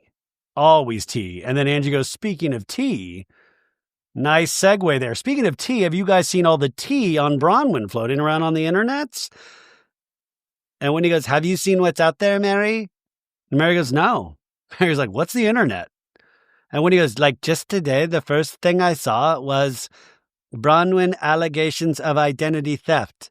And we see a Bravo, I love Bravo Snarkside. Bravo Snarkside headline, Bronwyn Newport, checkered felony past coming back to haunt her, grand theft and identity theft charges resurfaced from 2021. And Whitney goes, like, it's crazy, right? In a talking head, Whitney goes, when I read the headlines, I was gagged. I was fully gagged. I was in group 7. I tried to choose friends, like from not part of the Utah crime circle, but obviously my picker's wrong. Angie goes, has anyone talked to Bronwyn? I haven't heard from her.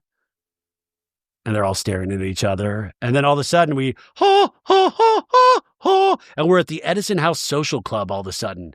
Who is this with? It's with Bronwyn and Todd. The Todd father is already at this social club seated with a Diet Coke in front of him. And he's like, hi, Broad. Hi, Broad.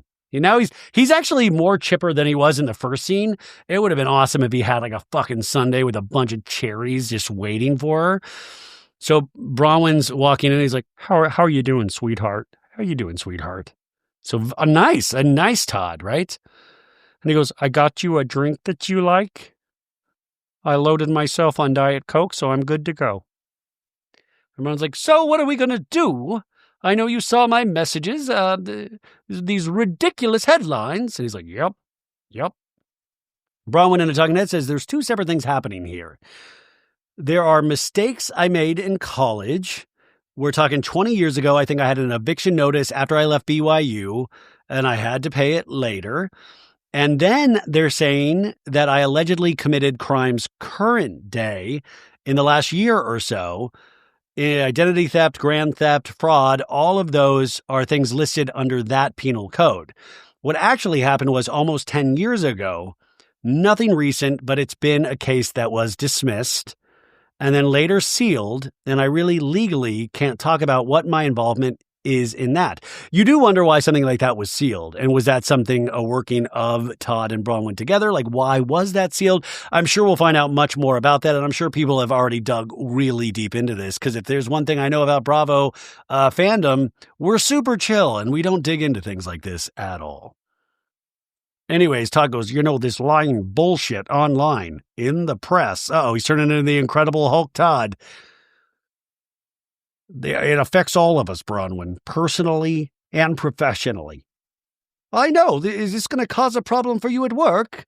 I'm sorry about that, because I know it's going to be a concern for you. Of course it is. Also, I go into Starbucks across the world and try to get these collectible mugs. Bronwyn says, I know that my name next to any of these words reflects poorly on you, and you need to be seen as someone who is trustworthy and beyond reproach when it comes to anything about, I know. Separate from that, I saw your text that I should think about not going on this trip. It's unclear to me why you would want to go spend time with these people. I mean, that's the thing. Todd doesn't understand that this is fodder. This is storyline, man. And you guys knew that she had this history, and Bronwyn had to have known this was going to come up as well. And this is it feels like this is like a field trip, just this entire show experience, to be able to get love from people, because she's obviously not getting it from her family in some ways. And so she's getting this love from this Bravo audience. And so, yeah, of course she's going to go on the trip. And also, isn't it interesting the way she handles someone like Lisa in a conversation? She's able to be a certain way that she's not able to be with her family, who put her down. She's able to talk to them the way that they talk to her. And so it's almost therapeutic, I would imagine, in some sense. But Todd's like, why you want to spend time with Lisa? Why you want to fly 18 hours to be in the same room with someone that continually lies about you, lies about me, lied about Gwen? I struggle to understand why you do that. Todd, have you ever seen TV? Showtime. It's showbiz, baby. And then Todd goes, I wouldn't piss on Lisa if her brain was on fire. Holy shit, those are fighting words. Oh my God. If later in the season Lisa's brain is on fire, I have to imagine Todd will have to make that decision. And I think he'll make the right one to pee on her brain. I think he will make the right decision in that moment. But Todd means business. And Bronwyn's like, based on our past, there is a heavy possibility that she started these rumors. There's a heavy possibility if she didn't start them, she's perpetuating them, which I think that actually is more likely. I mean, really, I don't know if Lisa really is going around with a dossier on everybody. I don't want to believe that. Bronwyn says, I wanted to be done fighting with Lisa. And the idea that she could be doing this concurrent to apologizing to me and acting like she wants to move forward is pretty devious. Todd goes, I would not go. And Bronwyn's like, what are you worried about? And he goes, a tiger can't change its stripes. Look at me. I've always been this way. I can't change my stripes. But he goes, she's not going to change. What I said to you a year ago, I don't know why you get in the gutter with her. You're a gutter fighter, because that's what it is. You just get down in the gutter and muck around with slime. You just in the muck. If you decide to go, I got it. Also, Bronwyn's like, because Captain Jason is hot as shit. You're a big girl. You're a grown woman. You got your boobies. I understand, but don't come home complaining that you and Lisa got into a fight. And I'll eat every one of those damn cherries from here on out, because I assume it's going to happen. You're going to get into a fight. You're setting yourself up for that, Bronwyn. It's on you. It's really on you. Well, I remember when my parents did this, they would leave it up to me. I always made the wrong decision. Next time on The Real Housewives of Salt Lake City, we're on the boat, baby. And Captain Jason's like, ladies, we're going to get you nice and wet. Yeah, and get you in the water. I mean, the other way around. So we see him on the super yacht. Angie's telling Mary that she's getting a little seasick. And Angie's throwing up in the water. And Mary's like, Angie, are you okay? We see, God, I just watching it. Angie literally has vomit coming out of her mouth. Oh my God. And then Whitney talking to Heather. Every time Lisa's mad at someone, information leaks about them. Angie, me, Bronwyn, Mary, Ryan Bailey, Meredith. And Heather's like, okay, I agree. And then we see Heather confronting Lisa going, Lisa, I think that you're the source of all the dirt. And Lisa's like, are you accusing me? And Heather's like, yes. And Lisa's like, fuck you. And Heather's like, fuck me? Get off the fucking yacht. Oh, Heather yells, get off the fucking yacht. And then we see Lisa on the phone, I think calling John, crying, walking downstairs, going, I'm like, I never done anything to them. And then Daisy Kellaher going, they're like literally killing each other. Folks, that was fun. It was a long one, but I was having a good time. I hope you did too. Have a great Thursday. Come back for OC Friday. It's going to be fun in a different way. It's going to be my pure hatred of this season, but that's fun in its own way. I'm going to get in the muck and the mire and just make fun of OC. You guys, have a great Thursday. I'll talk to you very, very soon. Bye.